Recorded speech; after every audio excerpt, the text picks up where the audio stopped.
Avant de nous installer dans Lisbonne, nous prenons notre déjeuner au bord de la plage de Costa de Caparica, au sud du Tage.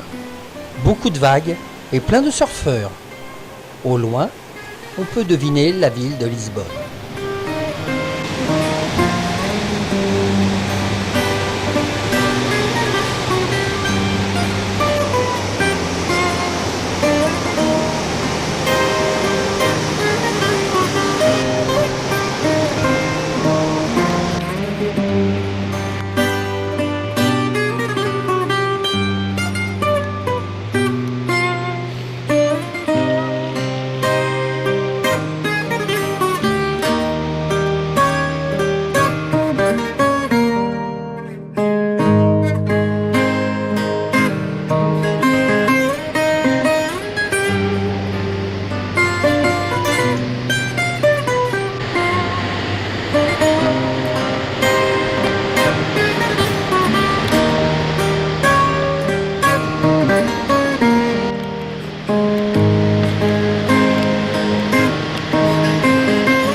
Puis, après des tours et des détours afin d'atteindre le camping de Lisbonne, le tom-tom a fait des siennes, comme cela lui arrive parfois. Ce qui nous a permis d'emprunter par 2 fois le célèbre pont du 25 avril, le plus long pont suspendu d'Europe, 2278 mètres. Il enjambe le Tage, bien évidemment. On voit quelque chose là-bas. On voit pas ça. Non, ouais, ça sert à rien.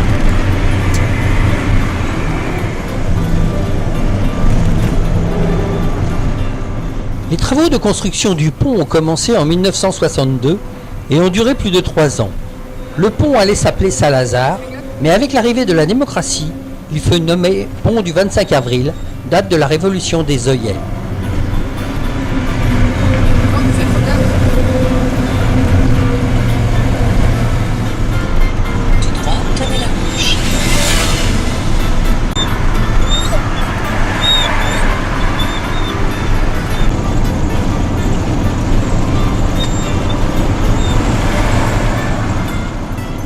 Nous découvrons au passage l'aqueduc des eaux libres, commencé en 1732, achevé 100 ans plus tard.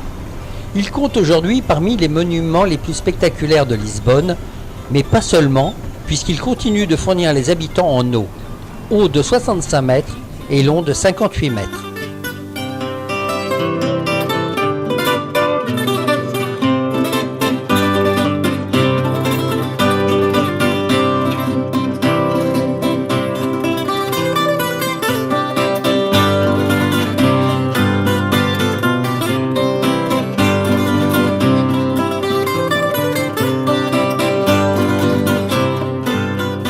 Un réseau de transport urbain incroyable fait de Lisbonne une ville où il est aisé de se déplacer. Afin de découvrir Lisbonne, nous empruntons un bus à Impérial qui nous permet de survoler les beautés de cette ville, mais aussi ses recoins les plus sombres. Attention, les Portugais sont les sens du volant et des interdits. La limitation de vitesse, c'est quoi ça ?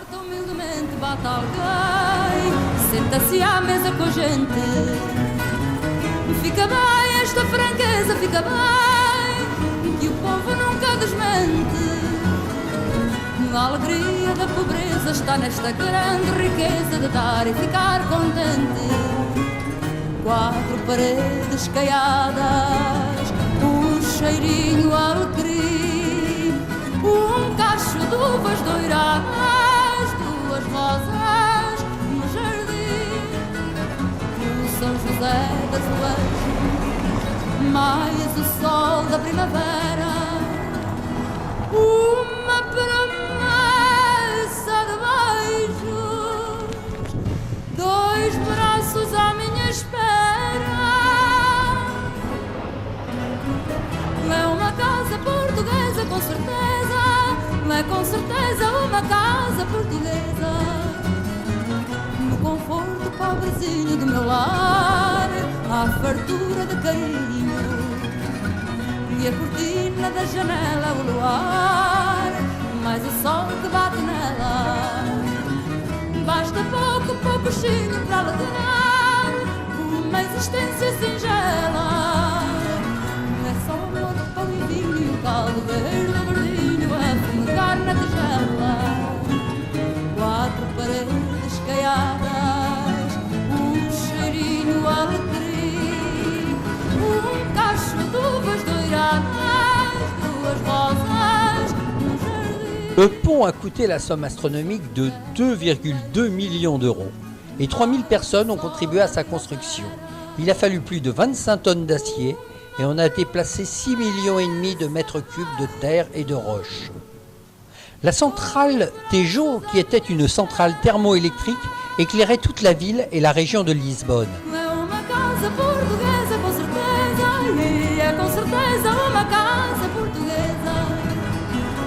É uma casa portuguesa, com certeza, é com certeza uma casa portuguesa.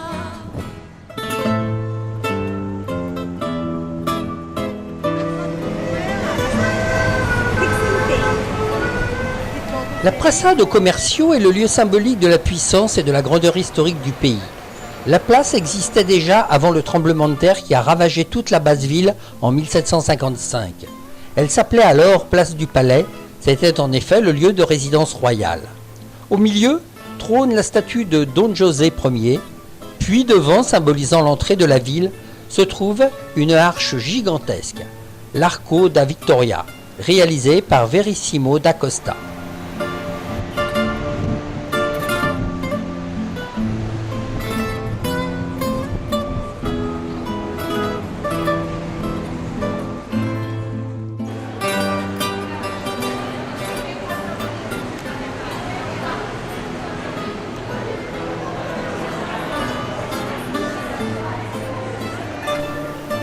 Avant de terminer notre journée et de revenir au camping, nous faisons un petit tour dans l'Elevator San Giutta, qui fut construit entre 1900 et 1902 par un élève de Gustave Eiffel. Haut de 45 mètres, il permet d'accéder à une très belle vue d'ensemble sur la ville ainsi que sur le Tage.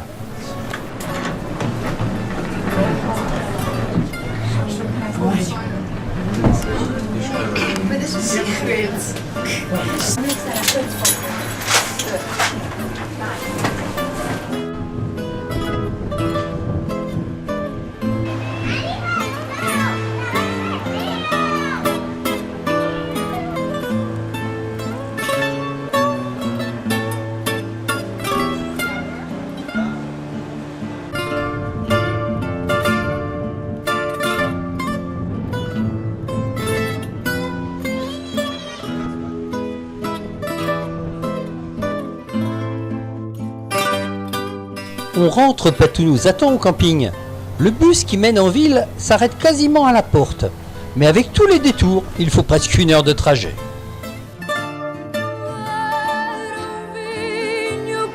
Mais que font-ils donc tous ces touristes à faire la queue? Comme nous en fait. Après plus d'une demi-heure, nous grimpons enfin dans le fameux tramway Eléctrico 28, qui est sans doute l'un des plus caractéristiques symboles de Lisbonne. Un voyage à bord du vieux wagon jaune à travers les collines et les ruelles étroites est un souvenir inoubliable et absolument à faire.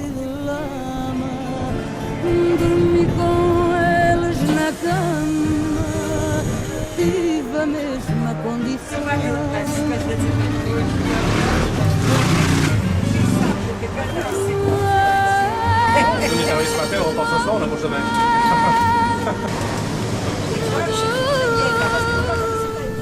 Le vieux tramway jaune serpente dans la rue de l'Alfama en passant par la Bexa, pour enfin pénétrer dans une autre part de Lisbonne, Chiado. Il monte et descend dans les rues pittoresques de la ville. Composé d'un wagon, ce tram lisboète, électrico, parcourt son chemin à travers les rues étroites. Le conducteur s'arrête à chaque instant pour vérifier s'il n'érafle pas une des voitures stationnées sur le côté. Parfois, lorsqu'une voiture est garée trop près de la voie, il faut attendre que son propriétaire soit retrouvé.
Il me semble que ça fait au moins 2 fois, pour pas dire 3, que nous passons là.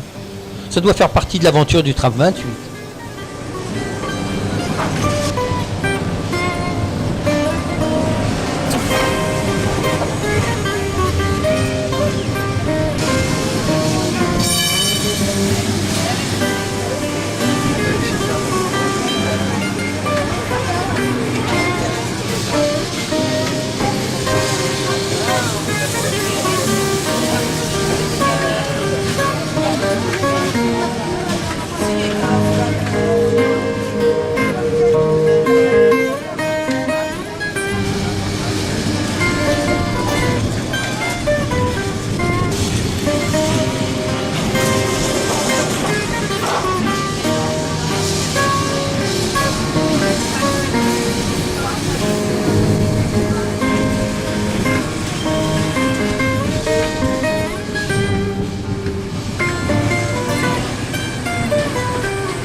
En fait, nous ne passerons que 3 demi-journées pour visiter Lisbonne. C'est très largement insuffisant.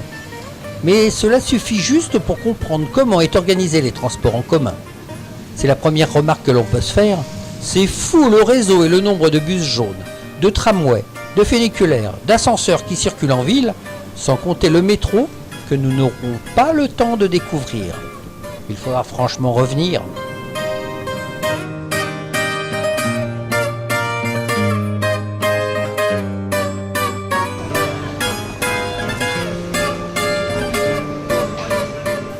Authentique, secrète, surprenante, Lisbonne est certainement l'une des villes européennes qui regorge le plus de trésors cachés et d'endroits insolites.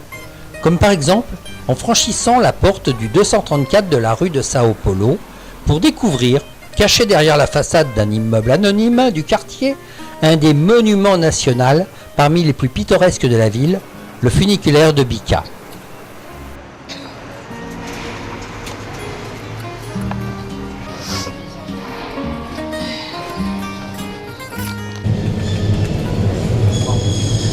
Não caí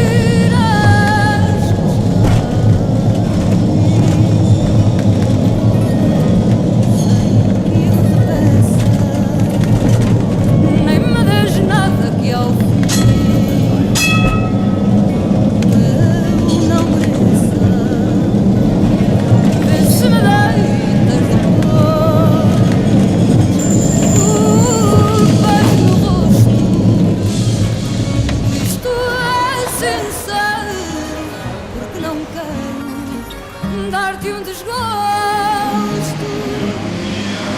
de quem eu gosto, nem às paredes confesso. Que faire d'autre que de prendre le tram 25 aujourd'hui pour balader dans les vieux quartiers de Lisbonne ?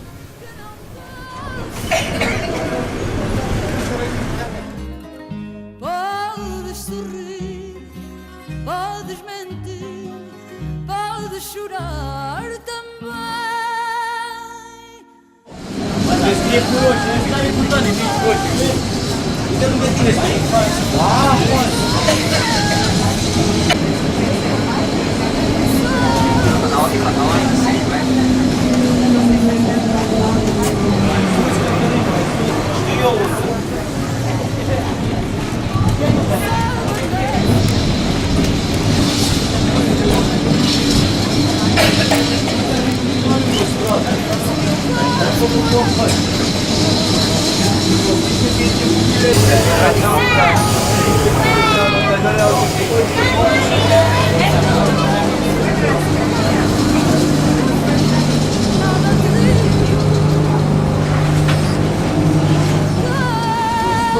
Eu gosto, nas paredes confesso,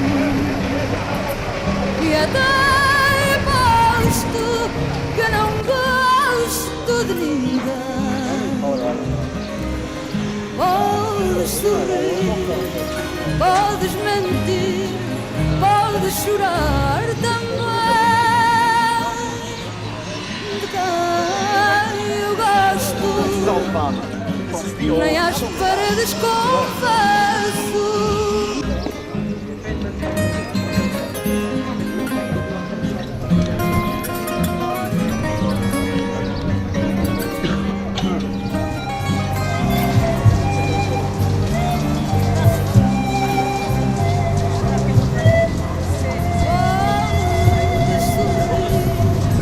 Podes sorrir, podes mentir, podes chorar também. De quem eu gosto, nem às paredes confesso.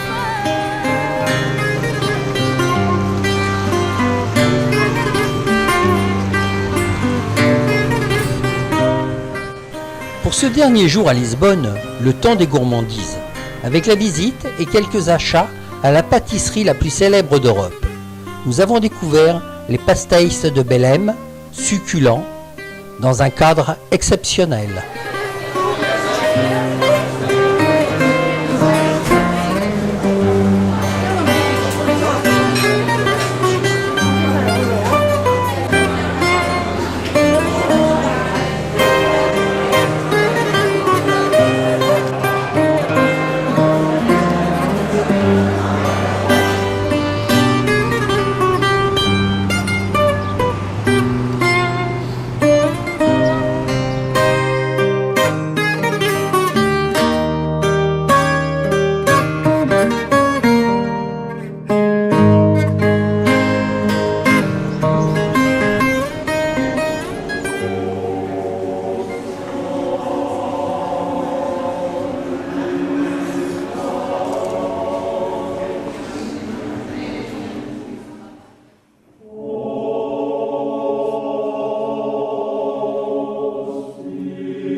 Le monument aux découvertes a été construit en 1960 pour fêter le 500e anniversaire de la mort d'Henri le Navigateur.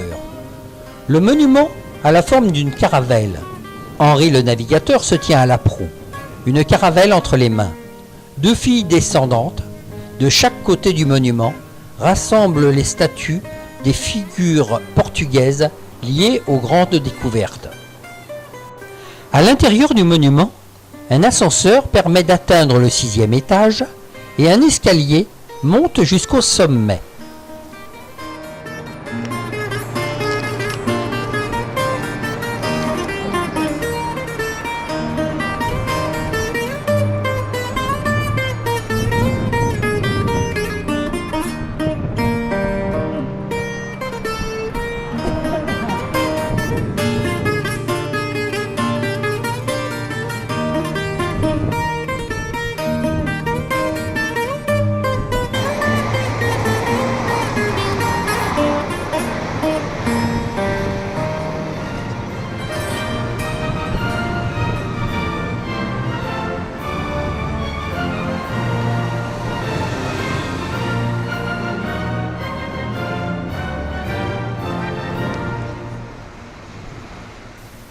Avant de quitter la capitale, un petit clin d'œil aux gardes de la présidence de la République.